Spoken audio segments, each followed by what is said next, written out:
Chapter 32, Shadows of Imn's Vale. Shadows of Imn's Vale. The day had dawned bright and fine, a strong breeze blowing in from the sea and carrying a dampness that could mean rain, though with any luck they would be well away from the city when it struck. Frithia stood at the windows of the common room, ignoring the bustle of breakfast behind her to watch the clouds race by on a field of pale blue. Though it had been late by the time she had found her bed the night before, she had actually slept quite well for once, and her heart was filled with the pleasant excitement she always felt just before she set out for somewhere new. Behind her, Nalya and Ari were sat at the table, both ready to leave and passing the time with talk of Ari's evening as they waited for the others to rejoin them. At least Nalya was trying to, the elf seeming unusually reticent to speak of her visit to the circus, though she assured them both it had gone well, flushing such a shade of pink when she did so that Frithia could not help but wonder whether their love potion wasn't more potent than she had first thought. Frithia let her attention return to the table at her back as Nalya sighed audibly. If it all went well, then why won't you speak of it? I cannot help but find it worrying that you have nothing to say when you are normally so vocal. That's right, laugh at me. Ari snapped, bristling, though Frithia wondered whether it wasn't more to distract Nalya from her questions than from any real indignation. You only ask to poke fun. You don't really care how it went. That is a cheek considering I spent 3 hours playing lady's maid helping you prepare yourself for it. Well, I am so sorry, it was such a burden for you. Frithia sighed and crossed to the door, moving outside to wait for their squabbling to finish. The slums were a hive of activity, those with trades rushing off to them or just setting up stalls there in the dusty streets, some of them little more than a blanket on the ground. She moved away from the inn's entrance, walking along the street to sit on some rotting wooden steps and watch the world go by, when high voices caught her attention and from her perch above the bustle, Frithia watched 3 dark-haired children play a skipping game on the flat roof of the building behind her. What looked to be the eldest and youngest girls were the rope turners, the elder crouching to keep the rope level while the last girl skipped away, her apron flapping as she sang her rhyme. My love's a sailor, he'll go to sea. And I shall miss him terribly. He'll sail away for a year and a day. But how many letters will he send to me? 1, 2, 3, 4. Suddenly, the girl tripped as a loud female voice bellowed from the house beneath them. Nira! Nira, I've need of you. The eldest girl dropped the rope as though it burned, hurrying through the open doorway and out of sight, a chorus of protests following her. Neri, you promised. Neri, it was nearly my go. Frithia watched them, stood looking forlornly at the now limp rope before the youngest sighed and began to coil it resignedly about her hand. Frithia smiled, standing to move on to the roof proper, the 2 girls glancing up warily at her approach. Hey there, looks like you're short a player, she began, crouching down as she reached them. It's been a few years since I did any skipping, but I'll give rope turning a go. Who are you? Ventured the youngest, edging from behind her sister as she spoke. I'm Frithia. Are you a mercenary? Frithia smiled wryly. I prefer to think of myself more as an explorer. Both girls glanced to each other to share a soft wow. Have you killed any dragons? Asked the elder eagerly, her shyness quite forgotten. Killed a dragon? Oh, no, and wouldn't either, unless it gave me cause. The youngest girl laughed, brown eyes shining. You're funny. I'm Lus and this is my sister, Flyk. Fialika, the elder corrected, giving her sister an imperious glare.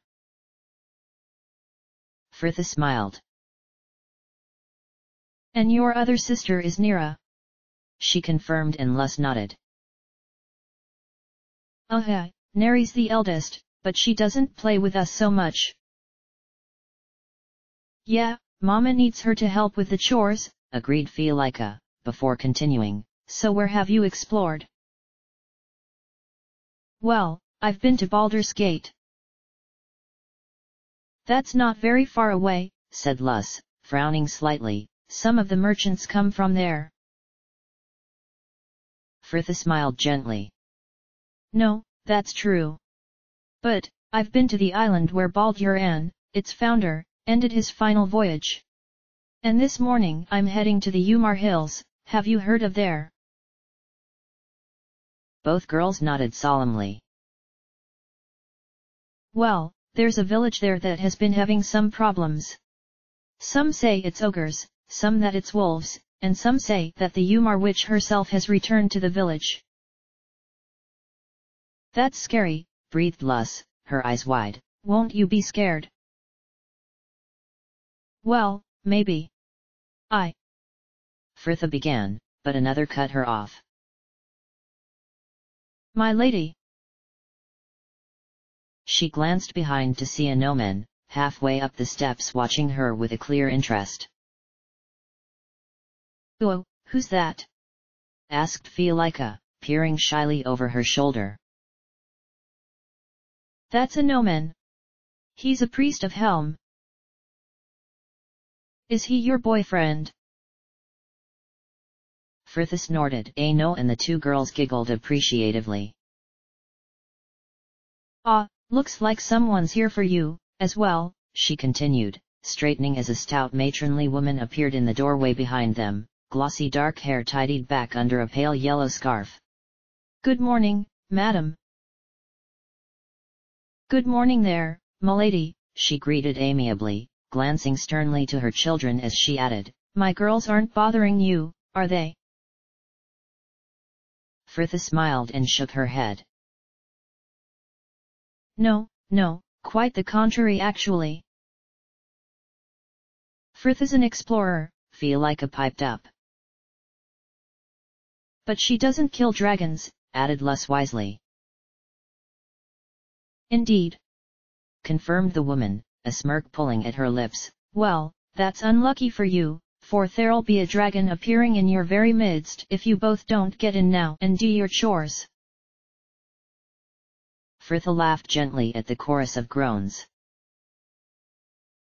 I bet Fritha doesn't have to do chores. Where do you think I'm going now? She laughed, crouching down before them again to pretend to pull a silver piece from each of their ears. And one for your sister, too, she added, dropping another coin into Fiolika's hand before she straightened to bid them farewell and made her way over to the waiting squire. You have quite a way with children, my lady, said a gnomon as she reached him, the man smiling warmly, and Fritha was glad for it. It had been hard to see him so melancholy. She threw a glance back to the girls behind her, talking excitedly with their mother. They remind me of myself, when I was, actually, not that long ago, she admitted with a grin, clattering down the steps to join the others who had gathered in the street below. You are more responsible than you give yourself credit for. Why, I am sure you would make a fine mother. Fritha just smiled though, turning to the rest of them. Right, are we all here? She began, casting her eyes over the group to find two missing. She sighed, bringing her fingers to her mouth, and seconds later a shrill whistle split the air. Oi, you two! She shouted, grinning as Ari and the bard started from their conversation, still lingering in the doorway. Stop flirting and fall in. Ari flushed a stunning shade of magenta, and Herr Dallas sent her a smile, an overly elaborate bow before they both wandered across to join them. Really, my raven, what is this life if, full of care, we have no time to stand and stare? our life, Bard, so get a move on. Herr Dallas laughed merrily and the group set off, the bard reciting the rest of the poem to Ari as they brought up the rear together.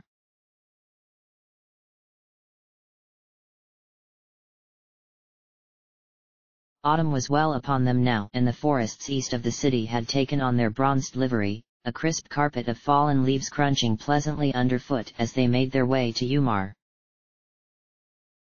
A gnome shrugged his pack into a more comfortable position, no break to his steady gait as he followed the ranger through the trees, glad to be away from the city and feeling more at peace than he had in days.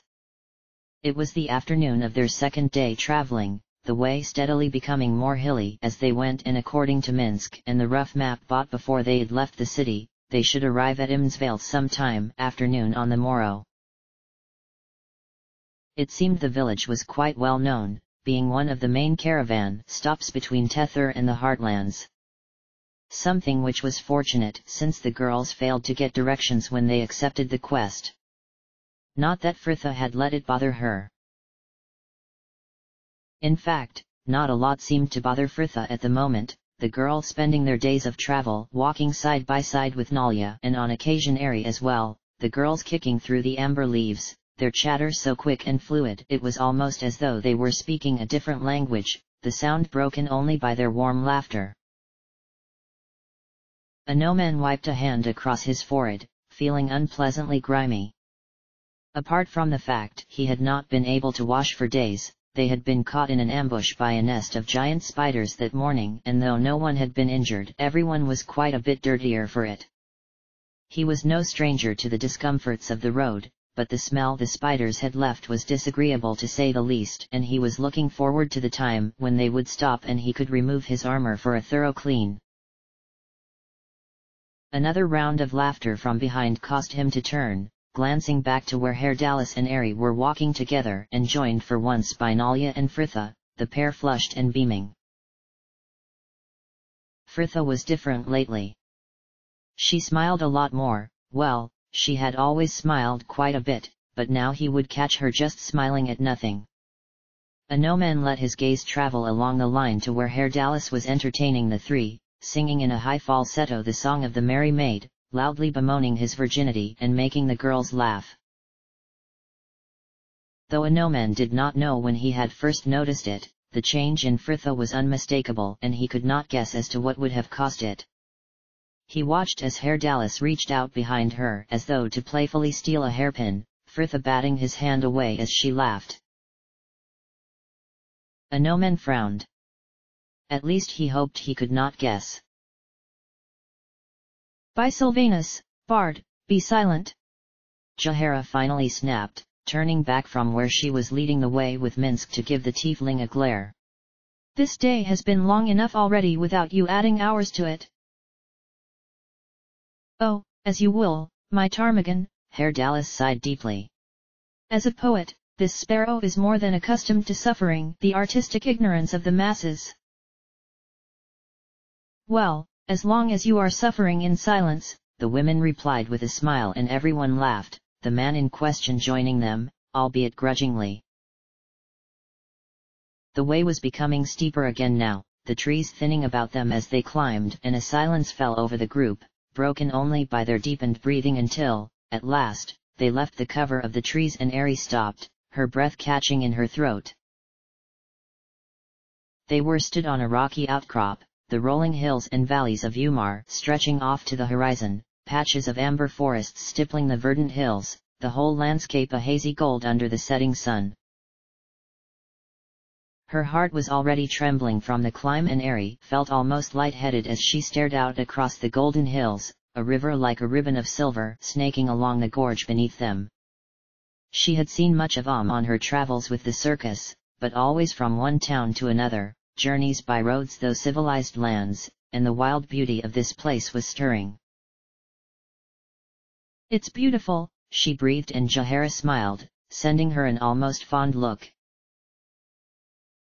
Ah, season of mists and mellow fruitfulness, came Fritha next to her, and Ari smiled.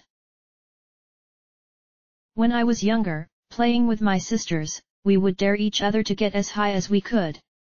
You would look down, the city and the mountains laid out beneath you and the sun sinking behind it, setting the whole world ablaze. Back in Candlekeep I would sometimes wake before the dawn so I could sit on the roofs and watch the eastern sky ripen with the sunrise. Ripen, repeated Airy, wondering if she had heard her right.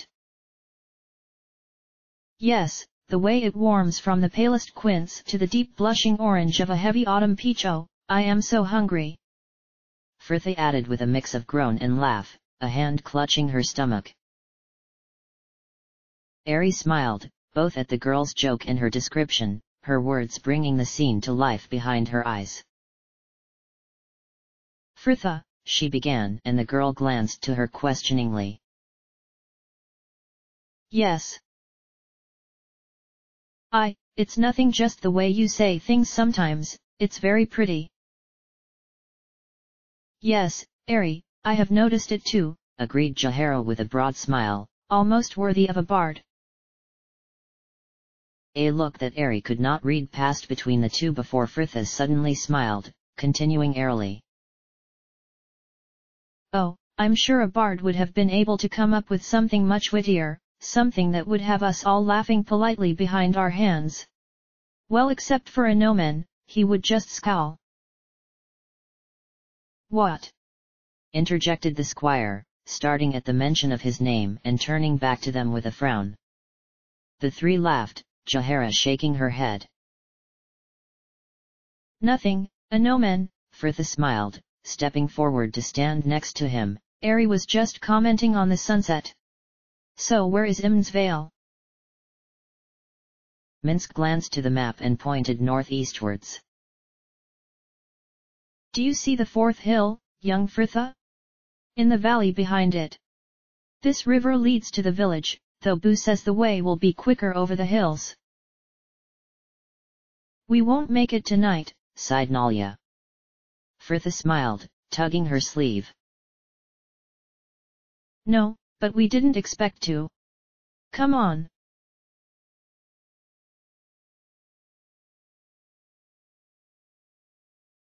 They arrived at Imnsvale early in the afternoon of the next day, just as Minsk had predicted, the last few miles walked on the north-south trade road that the village had grown around. The group secured rooms at the local inn, taking only time enough to lighten their bags before setting out for the mayor's home. Frithia crossed the large open square, passing the village's stone dais, the wind whipping the fallen leaves about their ankles as they went. There was only a handful of buildings in the village though, just one wide packed earth street before it opened to a rough green plain, rising up to hills in the east while the forest continued to the north and west. The place was quite small really, the majority of people living on the surrounding farms and relying on the township for trade and supplies, Imnsvale the vital hub of a very widespread rural community. And it seemed everyone in that small village had an opinion on who or what was behind the recent killings, the mayor's stout and stern wife declaring it was a tribe of ogres who had recently taken up residence in the northern forests, while the innkeep was just as vehement in his belief that the Umar witch had returned to take vengeance on them all. The mayor himself, a corpulent balding man of late middle age by the name of Lloyd, seemed reasonable enough though, merely telling them what he knew of the situation so far. Well, my lady, some time ago a few of the outlying farms began reporting that strange beasts were roaming the hills and forests to the north, with flocks on the more remote holdings being attacked. At first we attributed it to the wolf pack that has roamed the area for decades, though such behavior was unusual for so early in season. It is not yet cold enough for them to be coming down from the mountains in search of food. Then over a fortnight ago now, a shepherd from one of the more isolated holdings went missing. He turned up 3 days later, his body skinned and torn in a way that I could not imagine any animal was the cause. Since then, more deaths have occurred, rumors about the Umar witch and the ogres growing daily. People are frightened. Some farmers have moved within the village boundaries for fear of being next, and now our local ranger Mirella has gone missing. We are at a loss as to who to turn. Well, sighed Frithia once they were all back outside, blinking in the glare of a bright afternoon sun, what do we think? Angry ogres, hungry wolves, or the Umar witch? Jahara frowned. It is as the minister said, the state of the bodies would discount the involvement of any normal animals, and these reports of the witch seem to be little more than hearsay. The tribe of ogres certainly bears investigation though. Fritha nodded. Okay, and at least we've an idea of where they'll be. Lloyd said someone saw one near the edge of the forest just days ago, so there may still be some tracks. The group set off once more, crossing the plain and heading north towards the forest. The nearby hillside to the east was dotted with color, the village children taking advantage of the day's blustery weather, running up and down trying to get kites airborne, and Fritha gave them a longing look as she passed. Jahara and Minsk moved off into the forest, looking for any trace of a trail, and Fritha let her gaze linger there a moment before turning with half an idea of watching the kites when she noticed a girl of about 7 summers sat upon the low wall outside her house at the edge of the village, her sandy hair drawn back into one long braid. The girl glanced to her, holding up a hand in greeting, and Fritha walked across to join her. Hello, the girl greeted at her approach. You're from the city, aren't you? Most recently, yes. I'm Fritha. She offered her a hand, the girl taking it to shake solemnly. My name's Kayaj. Well, it's very nice to meet you, Kayaj. Fritha smiled, a noise behind causing her to turn, and she leaned forward, peering around the house at their back to see 3 boys in their mid-teens hiding behind the woodpile, all laughing and snorting as they shared the contents of large jug between them. The blonde one is my brother, Valsben, said the girl in answer to her unspoken question, her voice taking on an air of slight disdain. He stole father's ale from the pantry earlier today, and now him and his stupid friends are drinking it. Mother's going to be so cross when she finds out. She added with a gleeful smile, and Fritha laughed, sitting down beside her and gesturing to the other younger children that scattered the nearby hillside. You don't want to play kites with your own friends then? Kayaj shook her head, sad but resigned. I can't. You've no kite? No, I have one, the girl sighed, sounding suddenly old, and Fritha felt herself smile as she continued. But mother took it from me and said I wasn't getting it back until I stopped telling lies, only I wasn't. I saw what I saw, and I won't say otherwise, not for all the kites in WA. Fritha felt an unease stir in her stomach. Kayaj, what did you see? Well, I'll tell you, the girl answered after an appraising pause. Only don't tell my mother. She said it'd be my life if she caught me telling the story again. About a 10 days ago now, I remember, because Mother and Vals were arguing again, so I had snuck away to see Mirella. She's the ranger here and she's really nice. She tells me about the plants and the animals and everything.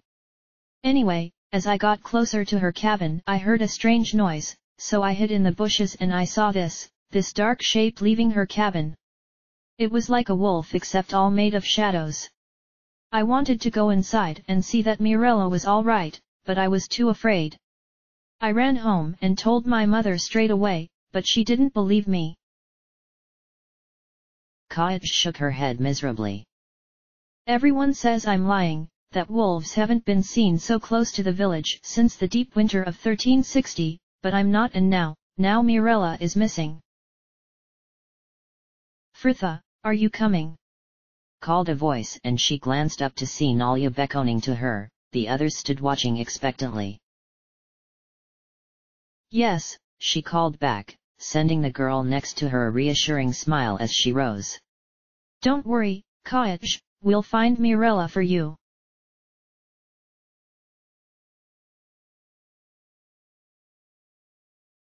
They followed the trail they had found northwards for just under an hour before they came upon the ogre's camp, the creatures quickly presenting them to their leader Madolf, who explained in halting common that they were deserters from the Scythesil army who had journeyed north to escape the violence, and were not responsible for the killings in Imn's Vale. Indeed, they had lost people themselves. Jahara found no reason to doubt the creature, especially when Madolf asked Fritha to take a request to Minister Lloyd for trading between his tribe and the village, and the group set off soon after, heading southwestwards through the darkening forests. Fritha had already explained to them what Kaich had told her, and now it seemed the ogres were no longer under suspicion. What the little girl had seen at the ranger's cabin was the only promising lead they had left. Jahara was always happiest out amid the nature she grew up in, but the forest did not feel the same there in the western reaches. Though she had always held a careful respect for predators and other more dangerous aspects of the natural world, the druid had never felt fear when out in the wilds. But now, she felt uneasy, like she was being watched by things she could not see, and as though to be of some comfort, her mind drifted back to her last visit to the Harper Hold, and the warmth that she had carried with her since came rushing back. Jahara had expected more questions from Galvary, more awkward discussion on the subject of Fritha, perhaps a firmer request to meet the girl. But after a quick talk about what she had been doing and her next 10 days' plans, he led her into the Hold's common room, and it was as though she had seen a ghost. Saturday there, in amongst Harpers both old and familiar, was Derman, her mentor, the man who had brought her to the Harpers and one whom she had not seen in almost 10 years. She felt a smile pulling at her mouth as she watched the meeting play again behind her eyes. The warm feeling of belonging as the pair laughed, reminiscing on journeys of old, both good and ill. Even his condolences on Khalid had held some comfort, for they were not the shallow words of any acquaintance, but sincere regrets from a man who had been there from the beginning, who knew how much he had meant to her.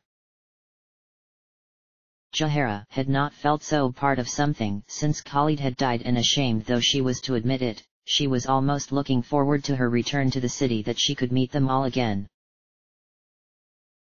Is that? Ari's voice snapped her from her thoughts, and Jahara glanced up at it, to notice a clearing up ahead, the grey of stone visible through thinning the trees.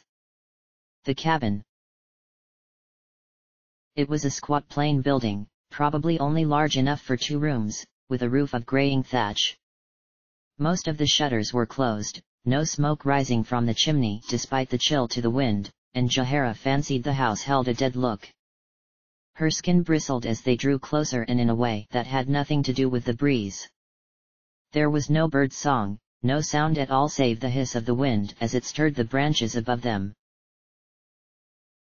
"I think we're here," Fritha confirmed unnecessarily as she finally stepped into the clearing with Minsk, the others hanging back slightly as the girl moved up to the house. "Has no one thought to visit her cabin before now?" asked a Noman, a hand absently fingering the eye of helm that hung at his neck, and Jahara wondered if he sensed something too. Fritha merely shrugged though, standing on her toes to peer through a darkened window. "According to Minister Lloyd, they only realized Mirella was missing because she was supposed to meet him about a recent killing and she never arrived. After that, no one dared brave the forests to check her cabin." Fritha moved back from the window, none the wiser it seemed. The girl drawing her sword, and Jahara noticed those who had yet to ready their weapons followed suit as the girl stepped onto the raised wood of the porch and pushed the door ajar. "Hello? Mirella." Silence followed, one moment stretching into 2 when another gust of wind howled through the clearing and a loose shutter crashed closed, causing everyone to jump, something that was followed by much nervous laughter as Fritha pushed the door open and stepped inside. It was hard to see anything at first, the room dark about them, and something felt sticky underfoot as Jahara followed the girl inside, her eyes adjusting to the gloom to find it covered in blood, the floor stained red where it had soaked into the wood. The air was heavy with the stale reek of rotting flesh, its source soon found in a tangle of flesh and blood that had once been a man, the skin missing and body half-eaten. Just one body could not account for all the blood though, and it seemed to have gotten everywhere, splattered across the walls and covering the floorboards, long smears across the floor leading to the doorway they had just entered through, as though a body had been dragged outside. By Berver, breathed Ari as she came in behind them, staring around the place as though it was the 9th layer of hell. Fritha snorted and Jahara felt herself wince as she heard the girl declare brightly, "This place has nothing on Regex." There was more blood in the second room, the floor around the bed a jumble of what looked to be the paw prints, though Minsk confirmed her suspicion that there had probably only been one of the creatures. "Hey, I think I've found something." Jahara moved back through to the main room to find Fritha, whom she had left rifling through various books and parchments on the table, now stood with a book open in her hand. "Diary," she said by way of explanation before flicking to the back and quickly scanning the last few entries, the others stopping their searching to gather round and listen. "It seems Mirella noticed the local wolves were acting strangely too. Listen. I can't describe the feeling I have now when out on patrols, as though some awareness separate from the forest follows me wherever I am. More worrying still is the behavior of the local wolf pack. To see them so far south this early is unheard of. I see them in the woods just north of here when I patrol, following my movements as though stalking me, but any attempts to engage them are ignored. They act as though possessed." So Mirella had sensed it too. The forest watching her and Jahara felt the skin of her neck prickle as Fritha continued. "In my continuing efforts to discover the source of the wolf pack's strange behavior, I took my patrol further north than usual, taking a journey of a few days to travel almost to the forest's edge and back. All seemed normal apart from the unnatural quietness of the place and some troubling dreams each night I camped out. However, I found the old temple ruins up there show sign of recent inhabitants. Could they somehow have affected the wolf pack? I have made plans to go and investigate the area further tomorrow, after my meeting with Lloyd. And that was written almost a 10-day ago." Fritha continued, turning back a page to check the date and finally closing the book. "What do we think?" Jahara frowned. "This temple could be unrelated to the wolves or it could be the root of this mystery. Either way, we should look into it." It was agreed, and after one last check of the cabin, the group left, everyone suddenly very keen to get back to the village before the sunset. A no-man brought up the rear watching the group before him. Their formation was more close than usual, a wary silence hanging over them, all bar the tiefling, of course, who seemed more exhilarated than anxious, excitedly whispering to Ari as they went. They walked, and they must have only been a mile or so from the village when Minsk suddenly brought them to a halt, the ranger saying nothing but his reason was instantly clear. Almost lost in the hiss of the wind, the sound of something crashing through the forest, and it was getting louder.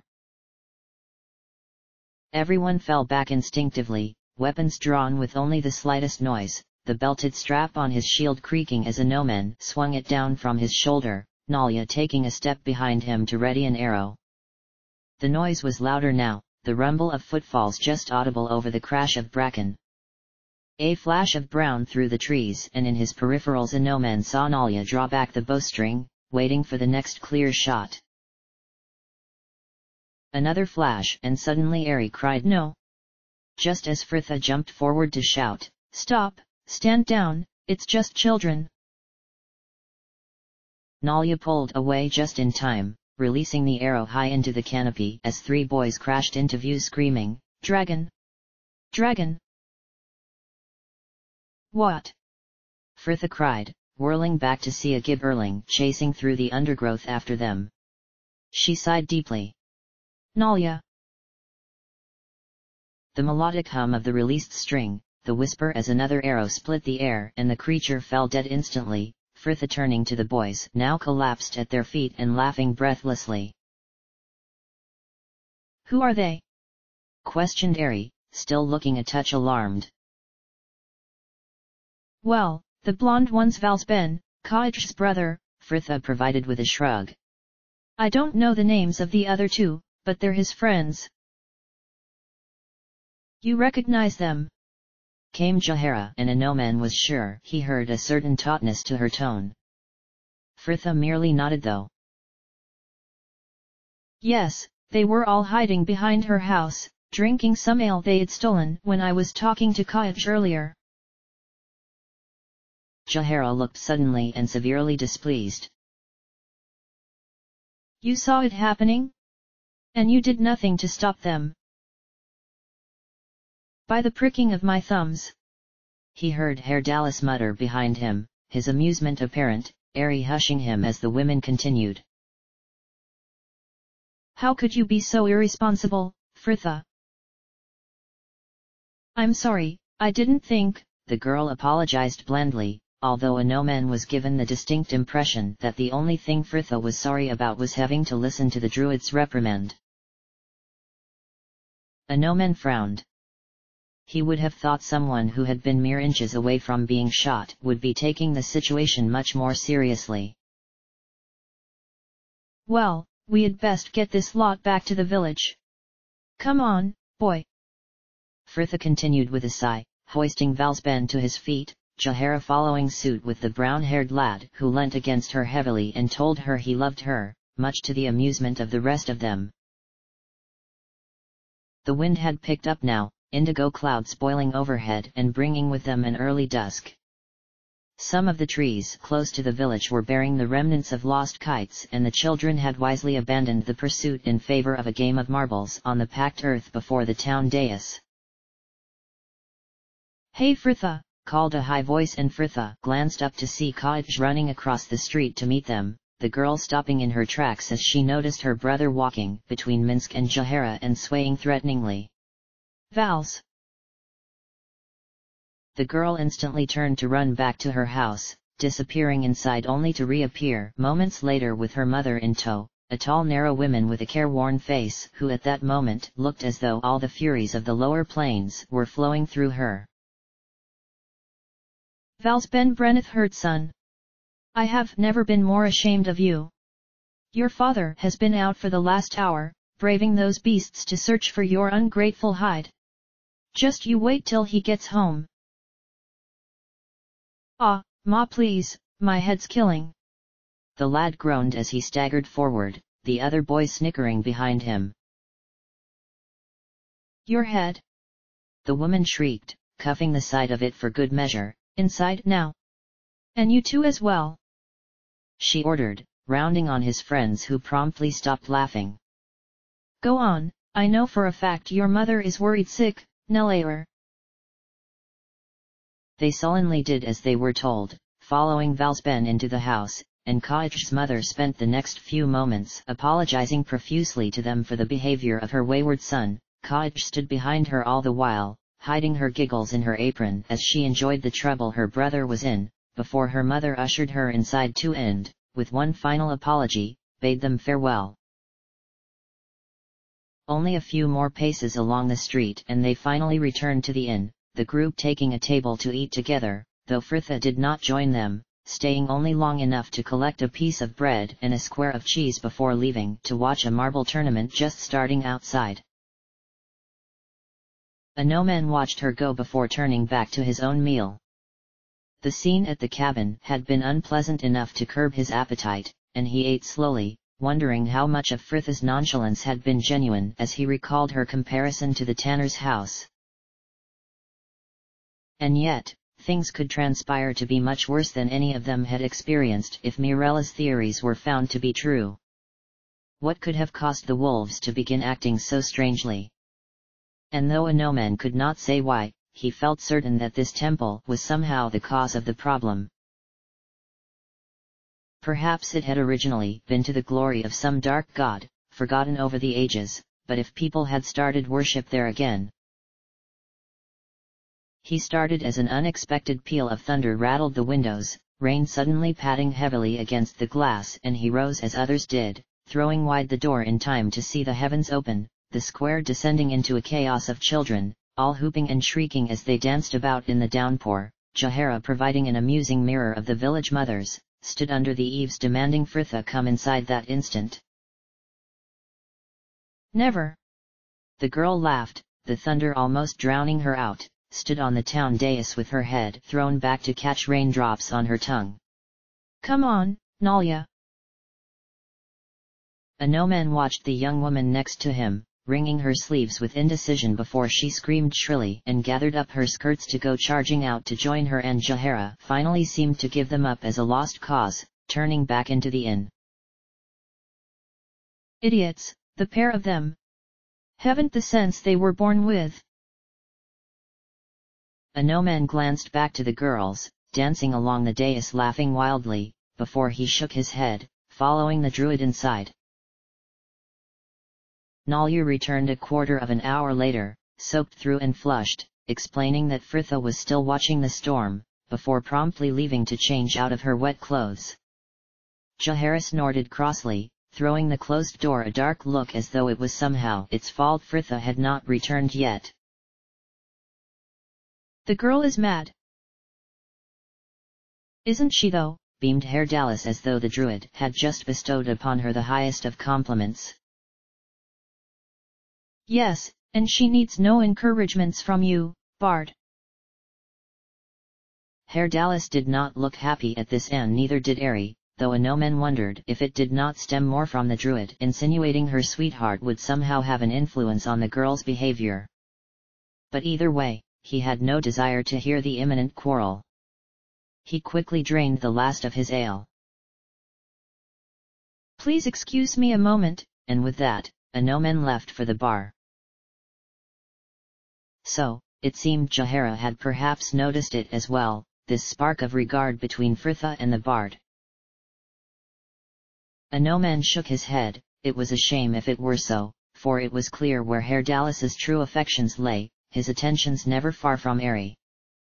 The squire sincerely doubted Fritha had failed to notice this though, observant as she was, but hearts were rarely known to be bound by reason, and a no-man resolved to keep an eye on the tiefling from then on, lest he take advantage. There was a window next to him as he stood awaiting his drink, and he could see her through the rain-streaked glass. Fritha now just stood before the dais, her gaze fixed southward.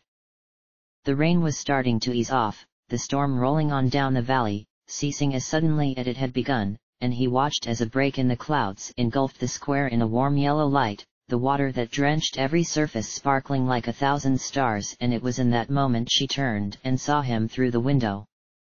She waved. "Your ale, milord." A no-man started, turning back to the bar to find the innkeep waiting patiently for coin.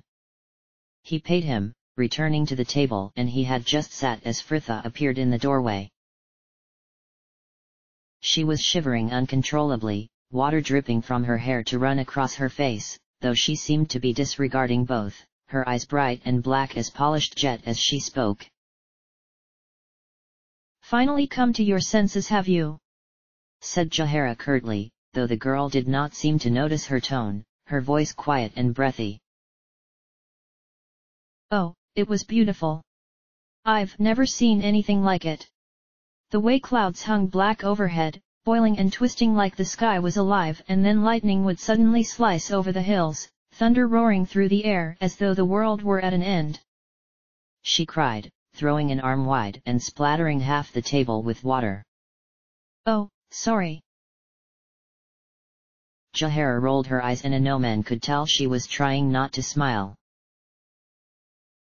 "Come on, upstairs now, before you catch your death." And the women rose to usher her swiftly up the stairs, Fritha still chattering breathlessly as they went.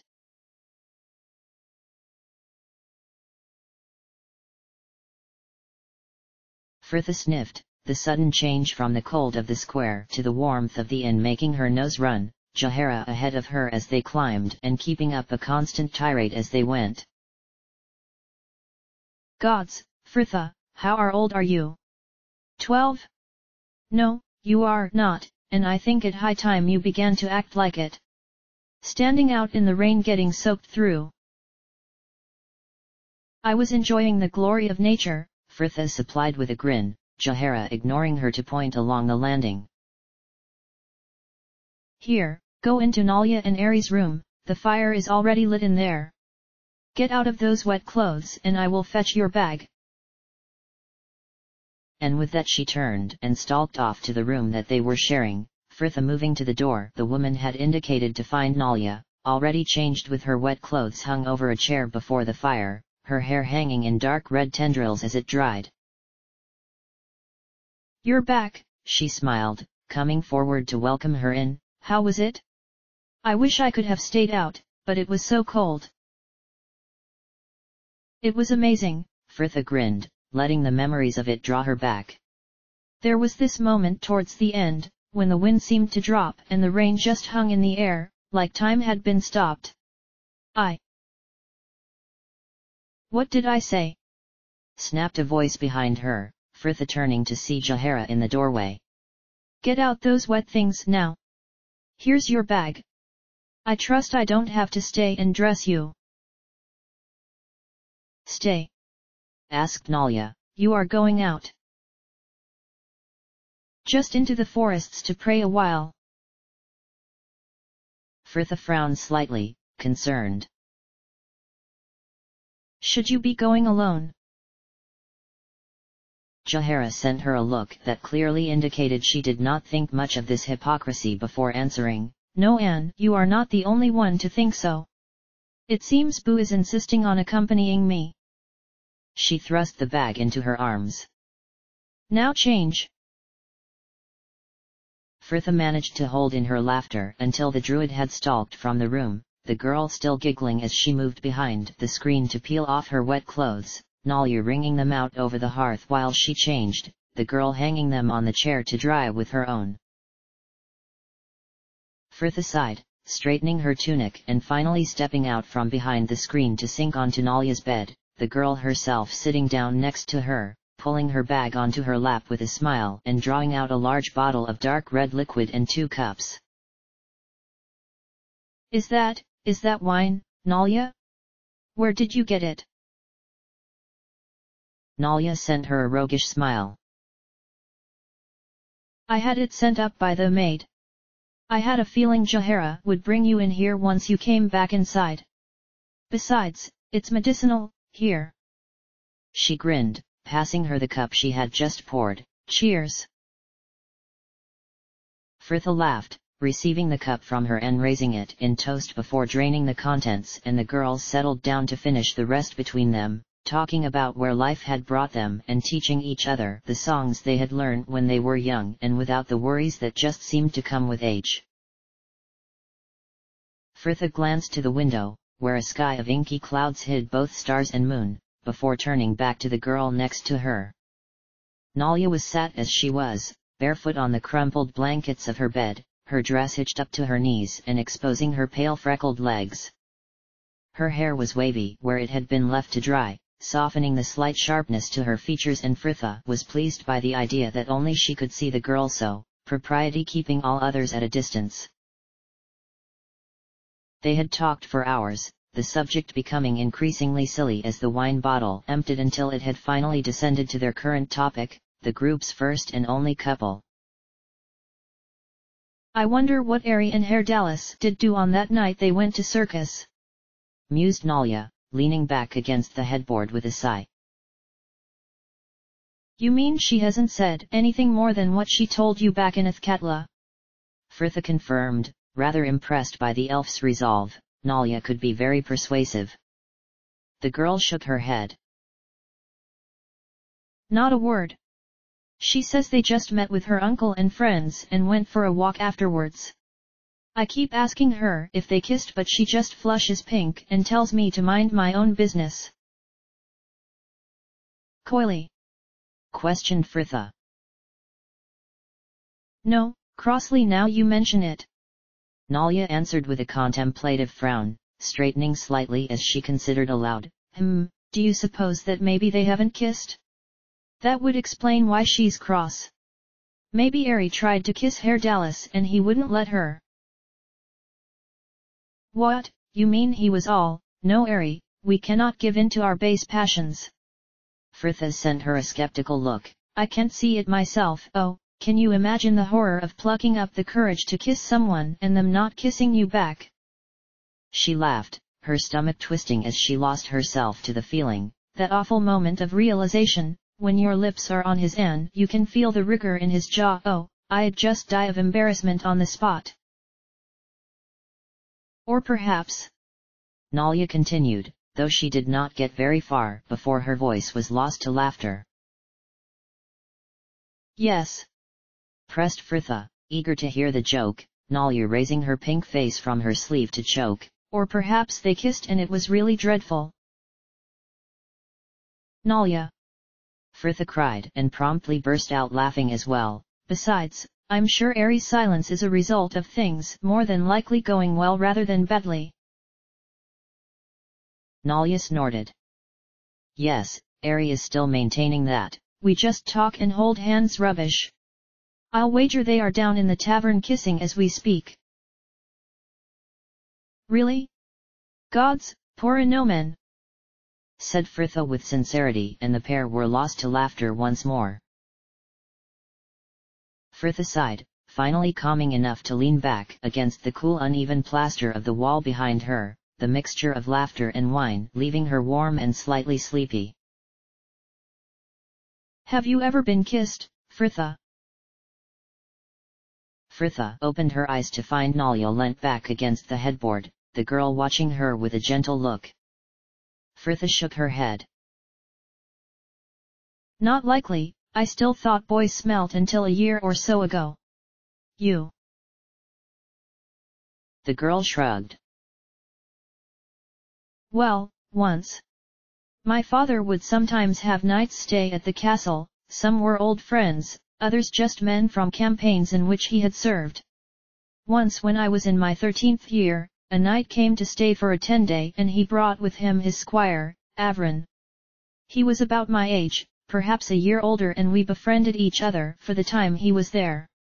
I remember we were in the orchard when it happened. One moment we were just laughing and he was trying to steal the book I had been reading, the next I was in his arms.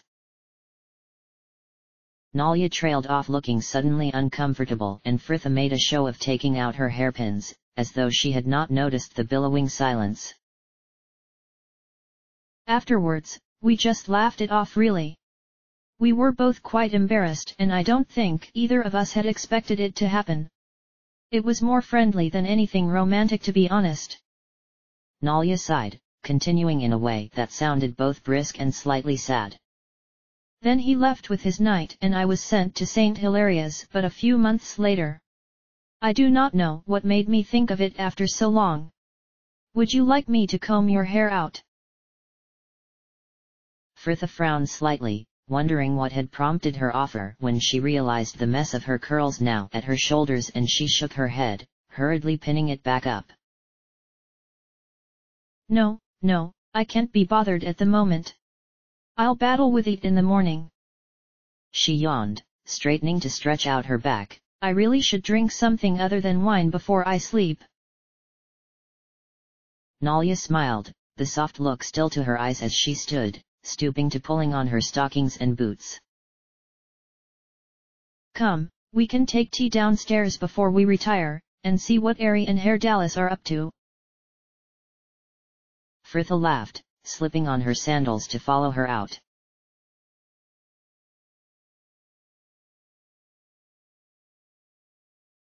Anomen took another drink, the tavern quiet about him though the moon was barely risen. Jahara and Minsk had left just as the rains had stopped, going out to experience nature, or some such nonsense. Ari and Herr Dallas leaving soon after, and he had been alone for the last couple of hours. Not that he minded really. He had found it difficult to be in company of late, and though he was slowly improving, the tension that existed between Jahara and the tiefling that evening was not making things any easier.